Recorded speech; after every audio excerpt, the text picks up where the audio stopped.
आज चाहिँ म तपाईलाई जेरेनियम फुलमा कसरी म्याक्सिमम कोपिला लगाउने, कसरी धेरै फुल फुलाउने र किन चाहिँ धेरै फुलहरू कोही बेला फुल्दैन। यहाँ हेर्नुस्, दुईटा तीनटा बोट छ। यो बोटमा तपाईले हेर्नुस् 9-10 वटा कोपिलाहरू लागिरहेको छ। यहाँ पनि लागिरहेको छ, एकदमै कोपिला छ र फुली पनि रहेको छ ढकमक्क। र अर्को बोट छ यहाँनिर। यो बोट चाहिँ एकदमै हेल्दी र दामी बोट छ, तर कोपिला भने चाहिँ एउटा पनि छैन। र किन चाहिँ यसको कोपिला छैन भन्ने कुरा म तपाईलाई भन्ने छु। र यसको चाहिँ किन धेरै कोपिला छ र किन कन्टिन्युअसली फुलिरहेको छ भन्ने कुरा पनि म तपाईलाई आज बताउँदैछु। र यसलाई धेरै कोपिला पार्ने ट्रिकहरू चाहिँ के हो भन्ने कुरा तपाईलाई म आज बनाउँदैछु। नमस्ते अनि स्वागत छ तपाईहरुलाई मेरो च्यानल केल्स गुरुङमा, जहाँनिर म यो दिनहरुमा यो जेरेनियम फुल बारे धेरै जानकारीहरू दिने प्रयास गरिरहेको छु। तपाईले संसारको जुनै पनि कुनाबाट हेर्दै हुनुहुन्छ, तपाईको सपोर्ट, तपाईको मायाको लागि धेरै धेरै धन्यवाद। यदि तपाई कोही मेरो च्यानलमा पहिलो पटक हेर्दै हुनुहुन्छ भने तपाईले मलाई सब्स्क्राइब गरिदिनुहोस् र मेरो भिडियोलाई प्लिज कृपया लाइक गरिदिनुहोस् भनी म तपाईलाई अनुरोध पनि गर्दछु। र हेर्नुहोस्, यो सानो जेरेनियम छ, तर यसको धेरै कोपिला लागेर फुल एकदमै मजाले फुलिरहेको छ हैन। यहाँ चाहिँ फेरि यसको चाहिँ फुल अस्तितिर धेरै थियो, अहिले अलिकति कम्ती भएको छ। अब चाहिँ यसलाई चाहिँ के गर्नुपर्छ भन्दाखेरि चाहिँ डेड हेड कटिङ, र यसलाई उकालो टुसा बेसी बढ्नु दिनु हुँदैन। यसको टुप्पाहरू चाहिँ अब हामीले ट्रिम गरिदिनुपर्छ, प्रुनिङ गरिदिनुपर्छ। त्यसपछि चाहिँ साइडबाट नयाँ टुसाहरू आउँछ। जति नयाँ टुसा आउँछ त्यति नयाँ कोपिला लाग्दै जान्छ। र त्यो डेड हेड प्रुनिङ तपाईले गर्नुहोस् यदि तपाईको फुल पनि फुल्नु बन्द भएको छ भने। यहाँ हेर्नुस्, यो सेतो एकदमै सानो छ, तर यसलाई यो चाहिँ एकदमै बेसी कोपिला, कन्टिन्युअस कोपिला लागेर फुलेकै छ। यो किन भन्दाखेरि चाहिँ यसमा चाहिँ नाइट्रोजनको चाहिँ कमी छ, फस्फोरस चाहिँ बेसी छ। भन्दाखेरि फस्फोरसले चाहिँ के गर्छ भन्दाखेरि फुललाई धेरै कोपिला हुनुमा सहयोग गर्छ।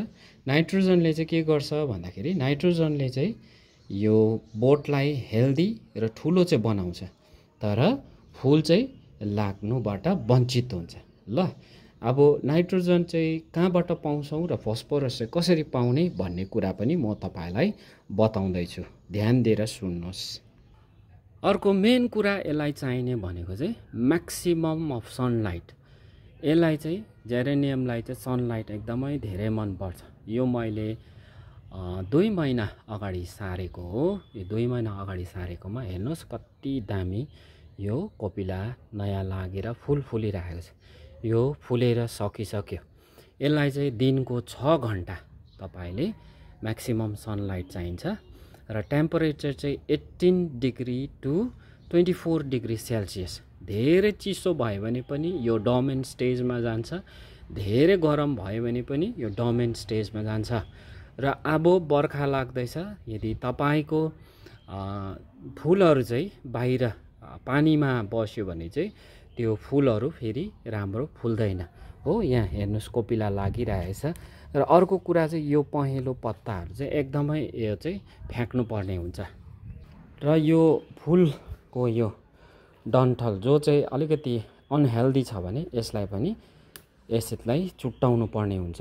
र फुलमा चाहिँ के हुन्छ भन्दाखेरि सिड तपाईले बस्नु दिने, कतिले सिडबाट प्रोपागेट गर्छ, तर सिड धेरै बस्नु दियो भने चाहिँ के हुन्छ भने सिड धेरै बस्नु भन्दा चाहिँ मेन एम जुनै पनि कुराको चाहिँ के हुन्छ भने टु रिप्रोड्युस हैन। यसले सोच्छ कि अब सिड भयो, we have reproduce enough, so it's time for us to die or be in a dormant stage भनेर सोच्छ नि त है। अब हामीले फुल फुलाउनु पर्दैन भन्ने सोच्छ। त्यसले गर्दाखेरि यो डन्ठलहरू हामीले भचाएनौँ, यसलाई सिड बस्नु दियो भने चाहिँ हाम्रो फुल पनि फुल्नु बन्द हुन्छ। यो कोपिला लाग्नु बन्द नहोस् भनेर सोच्छ भने चाहिँ यो चाहिँ यो डन्ठल जो अब यसरी फुलिसकेको छ हैन, झ्याङ्ग्र्याङ्गा भएको छ, यसलाई चाहिँ हामीले चुट्टाइदिनु पर्छ। र जति पनि यहाँ लागेको यो पहेँलो पत्ताहरू छ यसलाई चुट्टाउनुपर्छ, यो पत्ताहरूलाई चुट्टाउनुपर्छ। यहाँ जति पनि फङ्गिसाइडहरू लागेको छ, यो किराहरू लागेको छ, यसलाई चाहिँ एकदमै चुट्टाउनुपर्छ। र अब नाइट्रोजन बेसी र फस्फरसको कुरा छ। नाइट्रोजन र फस्फरस त्यो चाहिँ कसरी के गर्ने, कसरी मिलाउने भन्ने कुरा म तपाईँलाई अब बताउन गइरहेको छु। भिडियो लामो बनाउँदिनँ, तपाईँले ध्यानपूर्वक हेर्नुहोस्। त्यस्तो केही सल्लाह सुझाव, त्यस्तो केही क्वायरिजहरू छ भने तपाईँले मलाई कृपया सोध्नु सक्नुहुन्छ कमेन्टमा। हस् ल हेर्नुहोस्, यो कन्टिन्युस फुल्छ, तर यसलाई चाहिँ यो पहेँलो पत्ताहरू चाहिँ चुट्टाउनु पर्छ। र माथि माथि ठुलो ठुलो भाग छ, यसलाई चाहिँ मैले डेड हेड कटिङ गरेको छुइनँ, किनभने यो भेराइटी अफ जेरेनियम चाहिँ ठुलो भयो भने चाहिँ दामी देख्छ। त्यसले गर्दाखेरि चाहिँ यसलाई चाहिँ मैले डेड हेड कटिङ गरेको छुइनँ। तर यो पहेँलो पत्ताहरू यो चाहिँ झन्डै पुरानो गाछ हो, 2 वर्षको गाछ हो, तर यो कन्टिन्युस फुलिबस्छ। किनभने यसमा चाहिँ म फस्फरस दिइबस्छु है, नाइट्रोजन भन्दा पनि बेसी चाहिँ फस्फरस दिन्छु। अब यो जेरेनियम चाहिँ यति हेल्दी छ, तर यसको कुनै पनि फ्लावर बर्डै निस्केको छैन। किन भन्दाखेरि चाहिँ अब कम्ती बल्ल निस्किन थालेछ। यो चाहिँ झन्डै 3 महिना जस्तो भइसक्यो रोपेको, तर बोर्ड चाहिँ एकदमै हेल्दी छ। किन भन्दाखेरि यसमा चाहिँ नाइट्रोजन बेसी भयो, यसमा चाहिँ मल बेसी भयो। अनि मल बेसी भएको कारणले गर्दाखेरि चाहिँ मल चाहिँ अब गाईको मल, तपाईँले निम खली के लाउनुहुन्छ त्यो बेसी, गाईको बाख्राको मल लगाएर होइन, हामी लिफ मल बेसी लाउँछौँ, त्यो मलहरूबाट चाहिँ यसले बेसी नाइट्रोजन पाउँछ। बेसी नाइट्रोजन पाउँदाखेरि चाहिँ बोर्ड मात्रै ठुलो हुन्छ, लिफहरू एकदमै हेल्दी। हेर्नुहोस् न कति दामी, हरियो दामी छ लिफ, येल्लोइस एउटा पनि छैन होइन।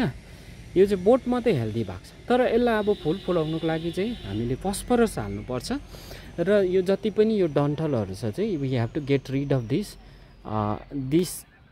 Already bloomed flower. तर यहाँ हेर्नुहोस् यसको चाहिँ कतिवटा, 1, 2, 3, 4, 5, 6, 7, 8, 9, 10, 11, 12, त्यो अझै कोपिला लागेको छ होइन। मैले सन कति, हिट कति भन्ने कुरा पनि भनिहालेँ होइन। अब फस्फरस चाहिँ कसरी दिने भन्दाखेरि चाहिँ तपाईँले you can put bone meal तपाईँले लाउनु सक्नुहुन्छ।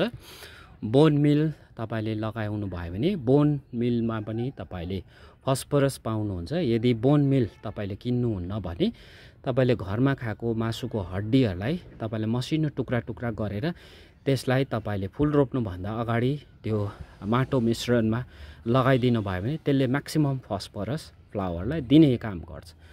अर्को चाहिँ छ यो एक्सेल, यो अन्डाको खोस्टा हो। यसलाई मैले मसिनो टुक्रा गरेर राखेको छु। यो मसिनो टुक्रा गरेको एक्सेललाई चाहिँ म यहाँ हालिदिँदैछु। त्यसले गर्दाखेरि अन्त अर्को कुरा चाहिँ यो येल्लो लिफ चाहिँ you have to get rid of this yellow leaf है। यो येल्लो लिफ चाहिँ एकदमै चुट्टाउनै पर्छ, जति चुट्टाउनु भयो त्यति राम्रो हुन्छ। अनि बेला बेलामा मैले अस्ति बनाएको अर्ग्यानिक फर्टिलाइजरहरू मैले देखाएको छु। त्यो अर्ग्यानिक फर्टिलाइजरहरू, पेस्टिसाइड्स, इन्सेक्टिसाइड्स पनि स्प्रे गर्नुपर्छ, हाल्दै गर्नुपर्छ। अनि another source of phosphorus is banana peel. यो बनाना पिललाई चाहिँ मैले भिजाउँदै ओभरनाइट 3 दिन अथवा 2 दिन राख्दै यो जुन चाहिँ यहाँ पानी छ, यो बनाना पिलको पानी चाहिँ म हाल्ने गर्छु। बनाना पिलको पानी पनि, banana pill T is also one of the best source of phosphorus. अनि यो तपाईँको केराको बोक्राको, यसलाई चाहिँ तपाईँले सुकाएर यसलाई माटोमा तपाईँले जब यो सोइल बनाउनुहुन्छ, मल मिश्रण बनाउनुहुन्छ, त्यति बेला यसलाई हाल्नुभयो भने यसले तपाईँलाई प्लान्टलाई म्याक्सिमम फस्फरस दिन्छ, सो द्याट यो फ्लावर विल ब्लुम। मैले डेड हेड भने, तपाईँलाई टेम्परेचरको बारेमा भने, not too cold not too hot, 6 घन्टा म्याक्सिमम डे लाइट। अनि यसलाई चाहिँ सेमी सेडमा राख्नुहोस् होइन, कम्प्लिट सेडमा पनि नराख्नुहोस्, घाम चाहिँ लागोस्। घाम नलाग्ने जग्गामा भयो भने फेरि फुल्दैन। यहाँ हेर्नुहोस्, यतातिर पनि कोपिला लागिरहेको छ।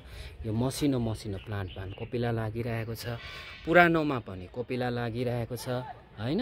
दामी फुल फुलिरहेको छ। एकदम केयर चाहिँ तपाईँले गर्नुपर्छ है। र यो बनाना पिललाई तपाईँले सुकाएर माटोमा मिसाएर हाल्यो भने पनि यसले म्याक्सिमम फ्लावर प्लान्टले दिन्छ।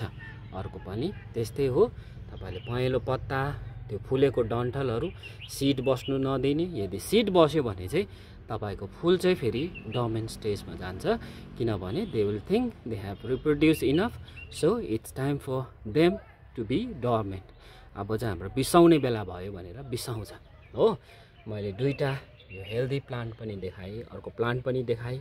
यो चाहिँ फुल अफ नाइट्रोजन, यो चाहिँ फुल अफ फस्फोरस। फस्फोरसले चाहिँ फुल फुलाउने काम गर्छ। फ्लोरिजिन भन्ने हर्मोनलाई यसले बुस्ट गर्छ। त्यो हर्मोनले चाहिँ यसलाई के गर्ने, धेरै फुल फुलाउने बनाउँछ। र आजको लागि यो जानकारी थियो तपाईँहरूको लागि। कस्तो लाग्यो यो जानकारी मलाई सल्लाह सुझाव र तपाईँको फिडब्याक दिनुहोस् होला। अझै पनि तपाईँ पहिलोचोटि हुनुहुन्छ र मेरो च्यानलमा आउनु भएको छ भने प्लिज प्लिज प्लिज दया गरी सब्सक्राइब र लाइक चाहिँ गरिदिनुहोस् होला।